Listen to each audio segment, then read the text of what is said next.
Latest news, heto na.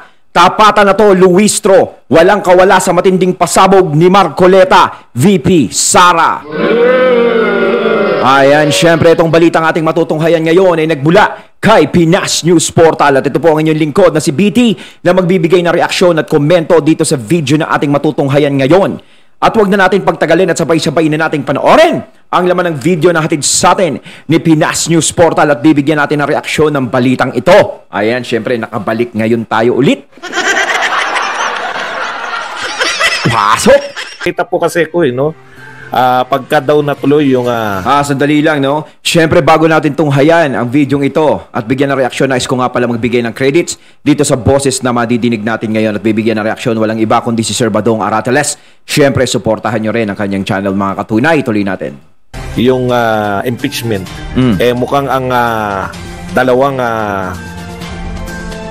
abogado, pangunahing abogado, ay ito pong si Luistro, no? Sa kampo po ng prosecution at si Marcoleta naman po sa kampo ng depensa, no, ni BP. Si Luistro, syempre, talagang dun yan. Talagang dun sa kampo ng mga gustong magpatanggal kay VP Sara yan. At ito naman si Kong Marcoleta at alam naman natin kung kanino talaga yan. 'Di ba? Ito yung congressman, no? Our future senator. 'Di ba? Tama naman sinasabi ko. 'Di ba? Huwag mo tatawa, ba't napipindot kayong tawa? 'Di ba? Yan ang ating future senator talaga, si Kong Marcoleta, no? Kaya palakpakan natin yan. Congrats agad, Kong Marcoleta. Maaga pa lang. Siyempre, alam na natin, nararamdaman natin na talagang makakapasok ka sa Senado. Huwag lang magkakaroon ng diyaan. 'Di ba? Si Luistro, hindi na mananalo kay Marcoleta yan. VP Sara. Ang layo po, no? Noon, naalala ko kung gaano kabangis ang mga prosecutor noon. Si Joker Arroyo, tindi. Biglang baba po yung level, eh. Pag ang magiging chief prosecutor po natin ngayon, si Luistro, napakalayo po ni Luistro kay Joker Arroyo. Ay?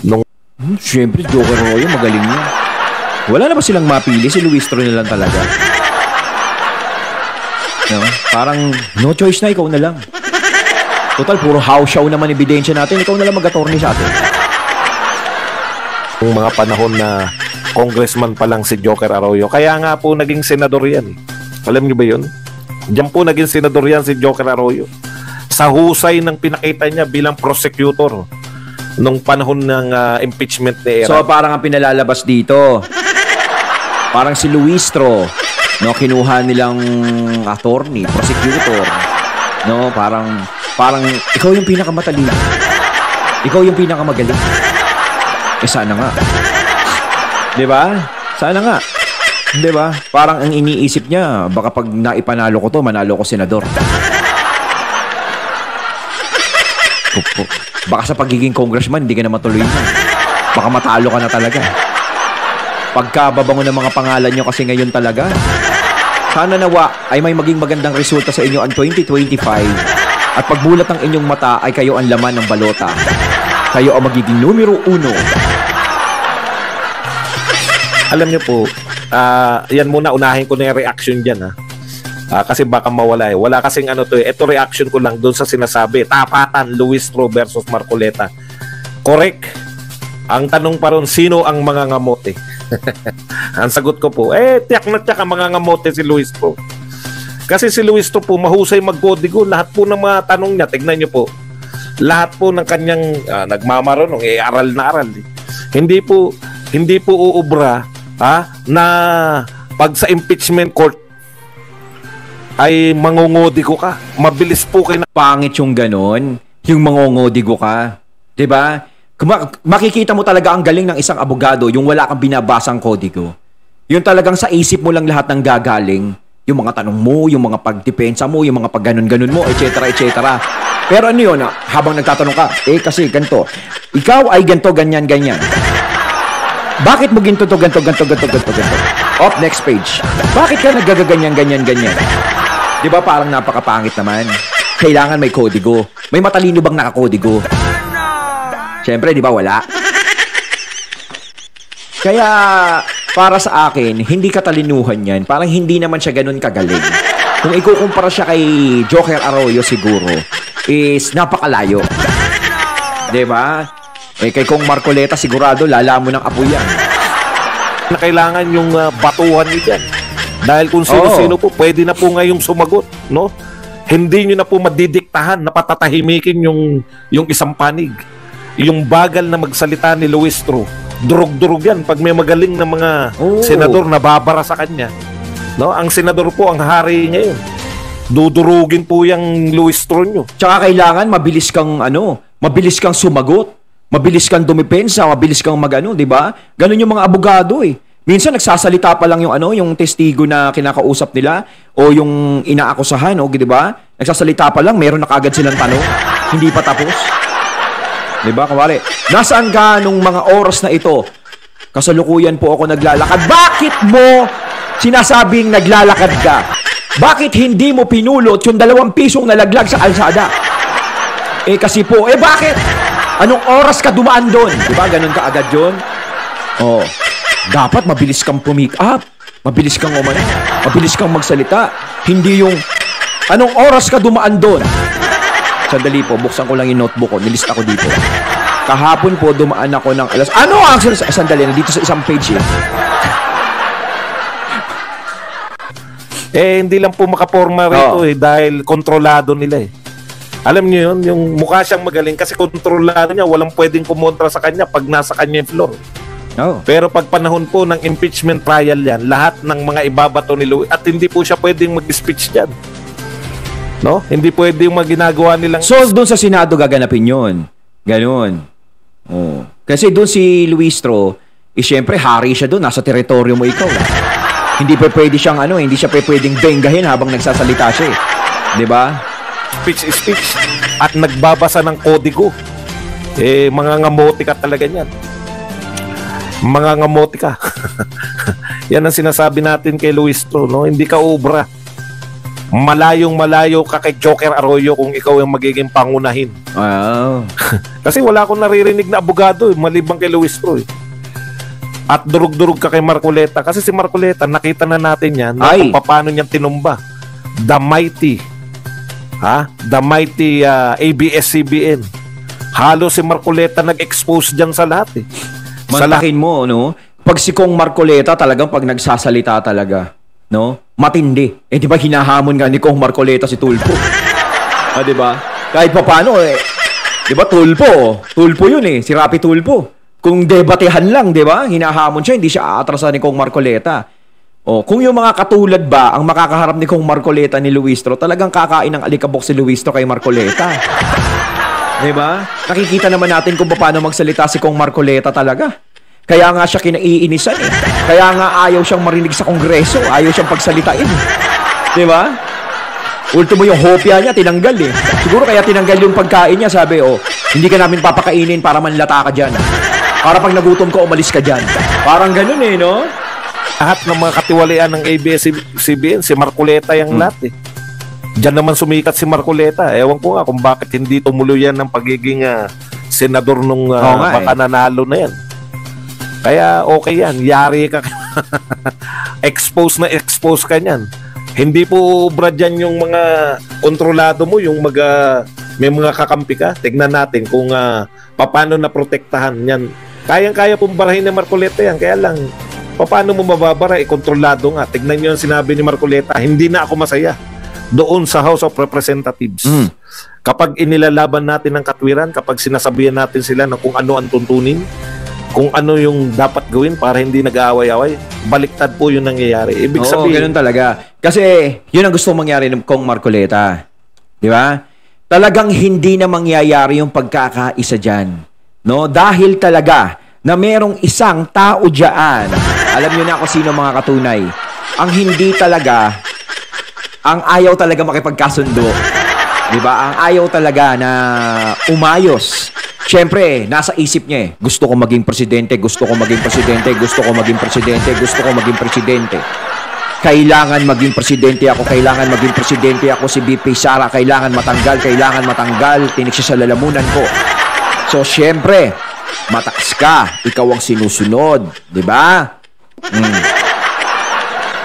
Nasa iyo ang buhay ng Kongreso. Diba? Siyempre, ikaw ang susundin. Kaya kung ano yung sabihin mo, is, kumbaga, gintong tinig sa kanila. Hindi pa pwedeng sumuway. Dahil pag sumuway, wala silang budget. Diba? Kaya talaga nakikita natin dito, no? Hindi talaga magiging maayos yan hanggat hindi siya napapalitan. Kung gusto nyo maging maayos at maging tahimik ang Kongreso at ang bansa natin, isang tao lang ang huhugutin mo dyan. Isang tao lang ang papalitan mo dyan. Diba? Lahat ng problemang nangyayari ngayon, isang tao lang ang solusyon. Malamang naiisip nyo yun, mga katunan. Diba? Siya po nakakaalam dahil abogado siyang magaling. Pagsasabihan niya yung mga kasama niya sa Quadcom o kaya dito sa ibang committee, siya pa po ang napapasama. Pinagtutulungan siya. Kasi talagang malabong kampihan si Kong Marcoleta dyan. Alam naman natin kung kasi kanino sila nakakampi. Pero pustahan tayo, kung hawak ni VP Sara ang budget nila, kakampi sila kay VP Sara. Subukan nyo, speaker si VP Sara. Parang sala sa lamig, sala sa init lang yung mga yan. Diba? Kung saan ang komportabling kama, doon humihiga. Ayaw humiga sa banig. Kaya si Kong Marcoleta, itchipwera sa kanila dahil ang ipinaglalaban ni Kong Marcoleta, alam nating tama. Diba? Ang ipinaglalaban naman nila, alam naman nating mali. Diba? Tama ang ginagawa mo eh. Pinaglalaban mo kung sino yung gumagawa ng tama eh. Diba? O hindi, kalabang ka namin. Hindi ka namin papansinin, naagawan ka namin ng hopya. Tignan nyo ang angal ni Marcoleta. Pag ako nagsasalita, guguluhin nila ako. Pag tutulong-tulungan nila ako. O yan po, hindi mo na kayang marami ka kasi. Dahil na kay Duterte ka. Yung hindi ko naman sinasabing dahil na kay Duterte ka. Dahil na kay Duterte ang simpatsya mo, dahil nakikita mo na ang mga Duterte, yung may katwiran sa puntong ito. 'Di ba? Hindi mo nakikitaan ng katwiran yung mga taong gustong magpatanggal kay VP Sara. 'Di ba? Yung mga taong nagdidiin sa kanya. Hindi mo sila makitaan ng katwiran. Alam ko kung Marcoleta, no? Alam ko kung Marcoleta, na kung nakikitaan mo ng tama ang mga kasama mo sa Kongreso, alam kong kakampi ka sa kanila. Pero, ang prinsipyo mo talaga, ang tama ay tama at ang mali ay mali. Nakita mong tama itong side na to, kila VP Sara, kaya yun ang pinaglalaban mo, na ayaw nilang mangyari. Dahil ang main goal talaga dito, si VP Sara dapat ay mawala. Kung ipinagtatanggol mo si VP Sara, at lalo siyang bumabango sa publiko, paano natin matatanggal lahat yan? Diba? Yun eh. Kaya ayaw nila sa'yo. Kasi ang side mo ay nandito sa mga Duterte. Diba? Kampi Beatrix eh. Gerber, hindi mo na kaya yan ng one-on-one kayo. Pabilisan ng pag-iisip yan. Hindi pwede yung mga matulain. Oo. Pati nga yung hopya na kinakain ko, kukunin pa nila. Ganoon po ang mga taong yan. Kita nyo na. Baka naman may nagkikrave sa hopya kaya kinuha. Siguro sabi nung nagkikrave na congressman dun sa hopya ni Marcoleta, parang ang sarap-sarap nung hopya ni Marcoleta. Kaso baka hindi ako bigyan nito pag humingi ako. Kasi kalabang kami nito. Diba? Baka sinabi, tanggalin mo nga yun dun, kunin mo. Pasimplihan mo, lipat mo sa akin. Ano ba tataknan? Tipas? Kung Marcoleta, baka naman, baka may hopya tayo. Paborito ko rin ang hopya. Tipas, nabanggit kayo dito, baka naman. Tipas hopya, Kakalimutan. Hindi nakakalimutan ni Marcoleta yung hopya. Ayun pa isa, pinagpapatayan pa ng mic. Pwede ba yan na taktikan nyo ngayon sa impeachment court? Hindi ubra. Oo. Hindi na sila makakaubra sa impeachment court. Sana nga! 'Di ba? Kasi alam naman natin, 'di ba? Kung sino ngayon ang may control ng ball game. Maaaring mabaligtad ang sitwasyon. 'Di ba? Sana nga. Sana nga maging maayos. Ay syempre po, meron po silang mga katulong. Marami pong abogado 'yan. Maniwala po kayo, napakarami pong abogado niyan. Lahat po ng who's who, no, yung pinakamagagaling na abogado po sa Pilipinas ay makikita nyo po riyan. Pag panahon po ng impeachment, nako, talagang patalasan, pagalingan. Naalala ko dyan yung yung mga dating justice ng Supreme Court, ang mga abogado ni Erap eh. Ha? Yan si Estelito Mendoza, hindi naman Justice Secretary, ay parang nakalimutan ko kung anong papel niya. Si Cuevas, dating chief judge. Naku, napakahusay ni Cuevas. Sanay na sila eh. Tignan mo yung kung anong sinasabi nun.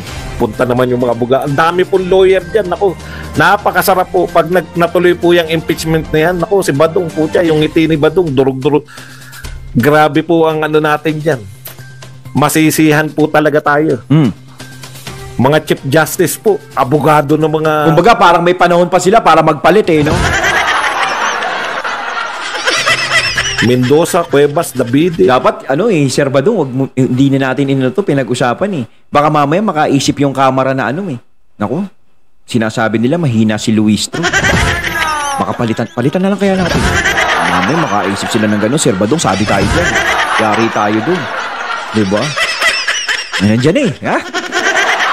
Pero alam naman natin, kumpiyansa tayo kay Kong Marcoleta. Puta, malulupit yan. Tapos si Luistro, Diyos ko, mangungodigo ka. Kawawa ka lang dyan. Kung yung kontrolado mo na nga, tignan nyo kontrolado niya na nga yan eh. Marami pa siyang kakampi, nangungodigo pa eh. Paano pa pagkaharap mo sila Cuevas? Sila na nakakaawa kayo. Malay mo, kabisiduhin niya yun, Sir Badong. Diba? Sa bahay niya, yung mga sasabihin niya, kabisiduhin niya. Diba? Once upon a time, there was a 3 little boy climbing in the tree. Walang-wala po yan. Tapos yung prosecutor, si Joker Arroyo. Pati mga mamaya kasi, Sir Badong, umanap sila na kasing galing ni Joker Arroyo. Diba? Meron pa bang ibang abogado dyan sa Kongreso? Alam ko na, kunin yung abogado dyan. Alam ko na kung sino. Si Manny Pacquiao. Sila Miriam Santiago, sinisigawan kayo. Oo. Kaya pala kita binagsak. Kaya pala mababa nakuha mo sa akin. Ganun ang mga dialogue. Saan ka nag-aaral? Naku, talagang matindi yun si Miriam. Hindi kita matandaan. Kaya siguro hindi kita matandaan dahil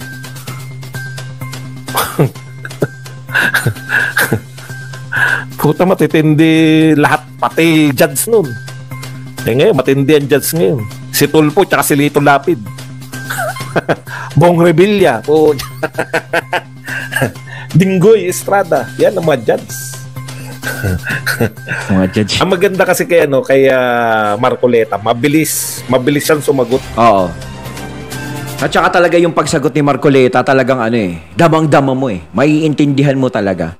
No, hindi siya nagbabasa, hindi siya talagang galing sa puso't isip niya. Madali mong makakatch. Ngayon, kung alam mo naman na ikaw kampi ka sa tama, alam mo ang tama at mali, at nakikinig ka kay Marcoleta pagdating ng panahon na yun, talagang maiisip mo na may katwiran to.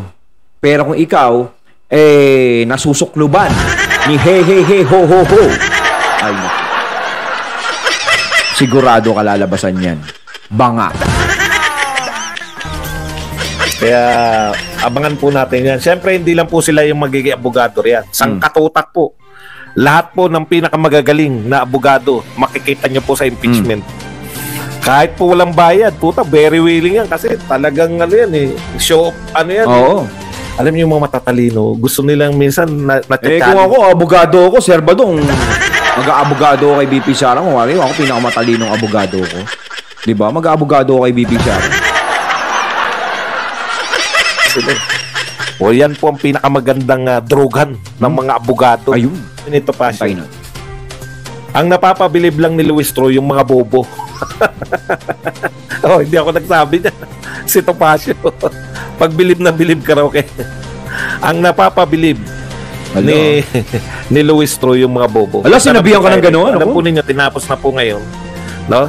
Imbis po, nakakatuwa po yung reaction ni BP Sara. Natuwa po siya. No? All honestly, ako rin natutuwa eh. Biruin mo, makakanood tayo ng libre. Yes. Eto si Beatrix. Hindi to Beatrice naman to. Hindi to milya-milya po ang layo. No? Milya-milya po ang layo. Ayun, at ating natunghayan ng video na nagmula kay Pinas News Portal at syempre yung boses na yun na binigyan natin ng reaksyon na nagmula kay Sir Badong Arateles. Kayo mga katunay, anong masasabi nyo dito tungkol dito sa video na ating natunghayan ngayon at binigyan ng reaksyon? Comment lang po kayo sa comment box. So once again, I'm BT and I'm out. Peace.